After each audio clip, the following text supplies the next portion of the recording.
Welcome to Keto Meals and Recipes.com. If you love ice cream as much as I do, I'm sure you will love the creamy freshness of this Italian strawberry gelato. If you're not familiar with what gelato is, it's an Italian version of ice cream, but there's a huge difference. Italian gelato uses less cream and more milk and uses far fewer egg yolks to make the custard base. The gelato still has a very smooth and velvety texture that is just amazing. Another difference between ice cream and gelato is that in gelato you have a much stronger taste of the freshness of the fruit. And in this recipe you will really taste the wonderfully fresh taste of strawberries. And in general with gelatos, because there's less cream and fat in the recipe, you will taste the freshness of whatever fruit you're using or whatever other ingredient you're using to flavor the gelato. One last thing, because there's less fat, gelato tends to melt more slowly than ice cream. So therefore it can be served a little bit softer than ice cream, kind of in between soft serve and the really hard scoopable ice cream. Now I know there are many flavors of gelato and I will be making a few more over the summer. Hopefully I will have enough time to post some of them. Please leave me a comment and let me know what your favorite gelato flavor is so that if I have time I can prioritize and post that flavor first. And please support my channel by watching the entire video, because I will also be explaining how to make this gelato if you don't have an ice cream maker and how to make gelato popsicles. Now for this amazing strawberry gelato, the macronutrient ratio is 2.6 to 1 with 7 grams of total carbs, 1 gram of dietary fiber, resulting in 6 grams of net carbs per generous serving.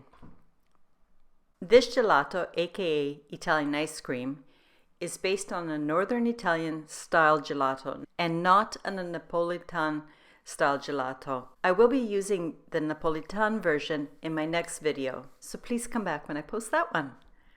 But I do have to admit, I find gelato is best made with an ice cream machine, because that will create the smallest ice crystal and give the best texture. About 5 years ago, my children bought me a Breville ice cream maker. I really like this ice cream maker because it has a built-in compressor, so I don't have to pre-chill the tub. And it's been reliable and wonderful, but there are other good machines out there too. And some machines are quite a bit less expensive because they don't have the built-in compressor. Please check out the links in the description box for the suggestions I've made in this video and for the written recipe. Okay, enough preamble, let's get started. I begin by first rinsing all of my strawberries under running water and then cut off the leafy green tops from the strawberries. For best flavor, I would strongly recommend you make strawberry ice cream, especially the gelato, when the strawberries are in season. And that's because vine-ripe strawberries have the best and most intense flavor, and that will come through in your gelato. But actually, you can make gelato any time of year, and if you want to use frozen strawberries, I strongly recommend you get the best quality of frozen strawberries that you can, so that you also get that really intense strawberry flavor. Because if you get a good quality strawberry, either fresh or frozen, you don't need any flavor additives.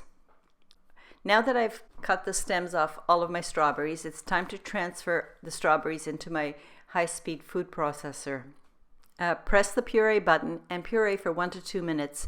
You want the strawberry puree to be very, very smooth and have a nice velvety texture.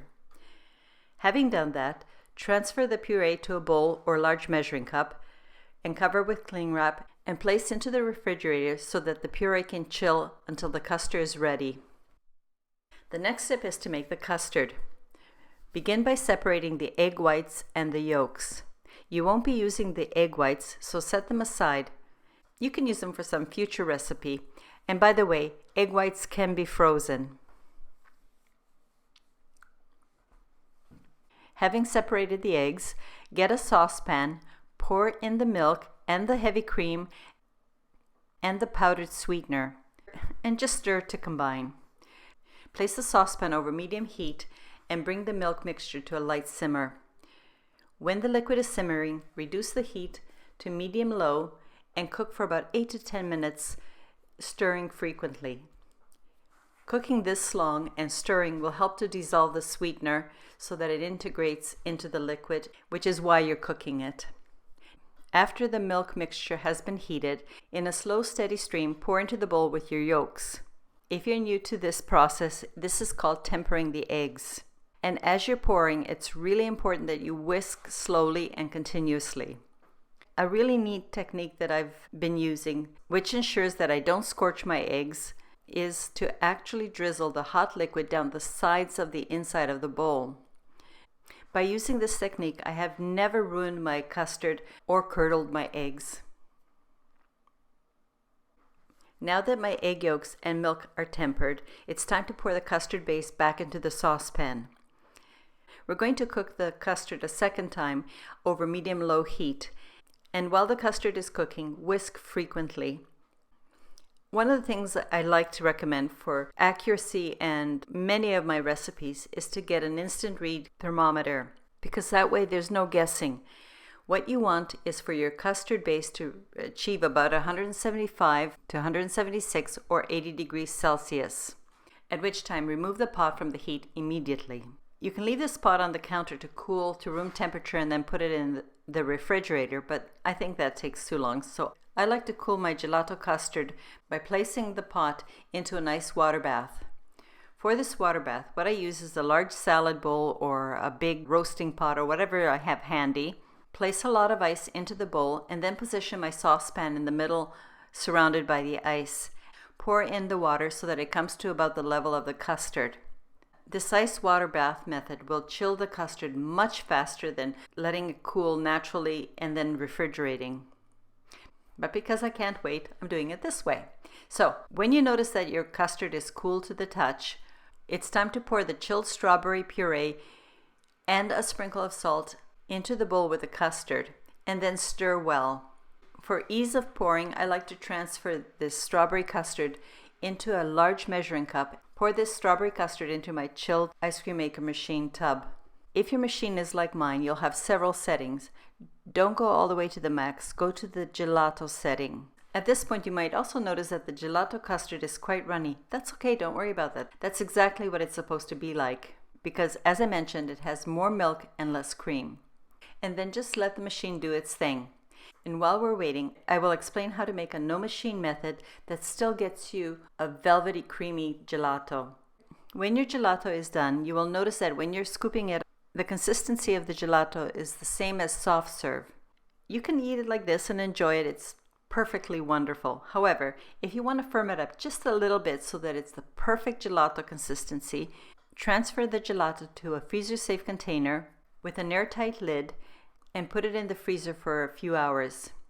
I find that 2 to 3 hours is just perfect. And if your gelato is too hard, just take it out of the freezer, remove the lid, and let it rest on your counter for about 10 minutes. Then it'll be perfectly scoopable and the right consistency. That was the machine method. Now for the no machine method. I warn you ahead of time, it's a little bit more work, but if you follow my directions and take the time, you will be pleased even if you don't have an ice cream machine. You do all the same steps as we did before, except rather than pouring into an ice cream maker, take your freezer-safe container with an airtight lid and pour in this custard. Put it in your freezer and chill for about 1 to 1.5 hours. You want a bit of a crystallization to happen. Then remove the custard from the freezer, transfer it to a high-speed blender or food processor, and puree for about 2 minutes. After pureeing, return the custard back to the same freezer-safe container, put the lid on, and freeze for another hour or 2. You basically have to repeat this process 3 or 4 times and then let the gelato freeze until it's the right consistency for you. Although this no machine method is more work, if you do as I have described, you will get a really nice creamy texture, almost the same as if you used an ice cream machine. And the mouthfeel will be velvety and creamy. And if you don't want to do that, another possible treat is to make popsicles. Once you've made the custard exactly as we did before, just pour the strawberry custard into popsicle molds. Put the handles in place and transfer to the freezer overnight. When your popsicles are ready, run them under hot water to loosen them up a bit and slide them out of the mold and enjoy. The texture is not as creamy and lovely as either the machine or no machine method, but it's still really good. I hope that you will try this Northern Italian gelato recipe. Gelato is one of the wonderful things that we really enjoyed when we traveled through Italy, and I hope you give this recipe a try. Thank you very much for watching the video, and I hope you come back when I post my next one. Please check to make sure you're still subscribed and your notification bell is turned on. Until next time, have a wonderful day. Cheers!